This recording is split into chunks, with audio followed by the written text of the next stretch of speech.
تپتی زمینوں پہ سجدے، سفر میں وہ گھوڑوں کی زینوں پہ سجدے، چٹانوں کی اونچی جبینوں پہ سجدے۔ بیت المال کا جب لفظ بولتے ہیں نا تو ہمارے ذہنوں میں ایک تصور ہوتا ہے کہ کوئی کمرہ تھا، اس میں گندم وندم جو وہ رکھ دیتے تھے، وہ بیت المال ہے۔ یہی تصور آتا ہے نا، کوئی سونا چاندی، کوئی زیورات، کوئی یہ جو آتے تھے وہ کمرے میں بند کر کے تالا لگا دیتے تھے، اس کو بیت المال کہتے ہیں۔ نہیں، بیت المال سسٹم کا نام ہے، ایک نظام تھا پورا۔ دو واقعات آج بیان کروں گا حضور کے زمانے کے۔ ماحول کیا بنایا تھا حضور نے؟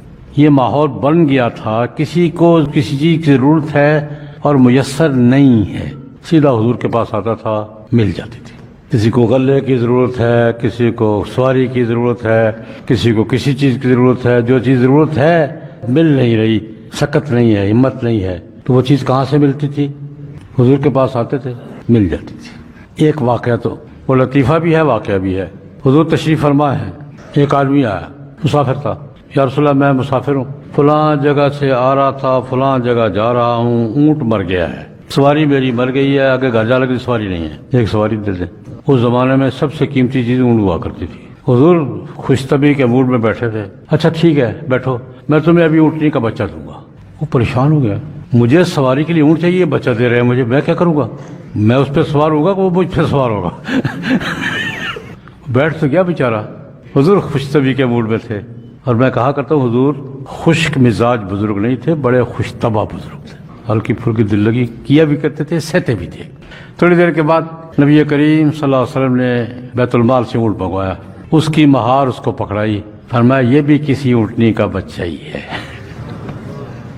ماحول سمجھ آیا؟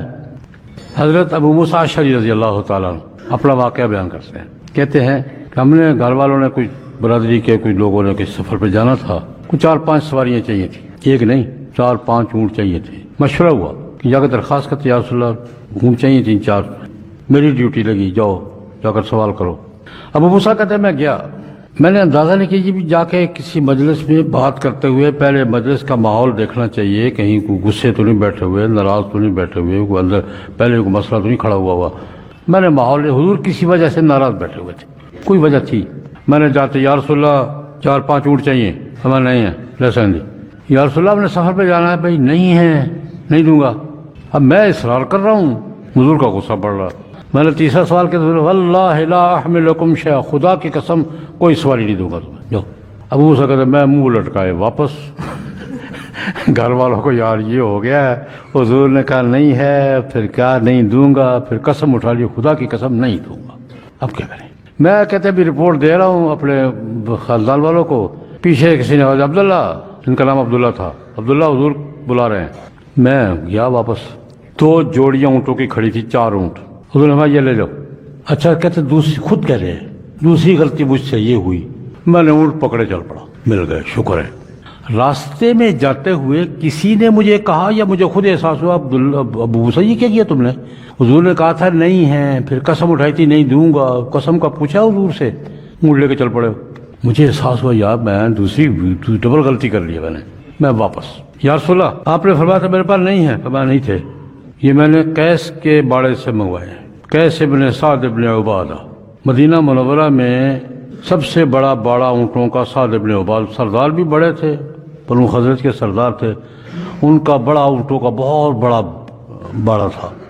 یا رسول اللہ نے قسم اٹھائی تھی، ہاں یاد ہے مجھے، لیکن میرا معمول یہ ہے اگر کوئی قسم اٹھا لوں، بعد میں خیال ہو کہ یہ قسم خیر کے کام میں رکاوٹ بن رہی ہے، تو میں قسم کی پرواہ نہیں کرتا، قسم توڑ دیتا ہوں، خیر کا کام نہیں روکتا، کفارہ دیتا ہوں۔ اصول بھی یہی ہے، ویسے قسم پوری کرنے کا حکم ہے، لیکن وہ قسم جو کسی خیر کے کام میں رکاوٹ نہ بن رہی ہو، تم لے جاؤ، میں جانوں قسم جانے کفارہ جانے، تم جاؤ۔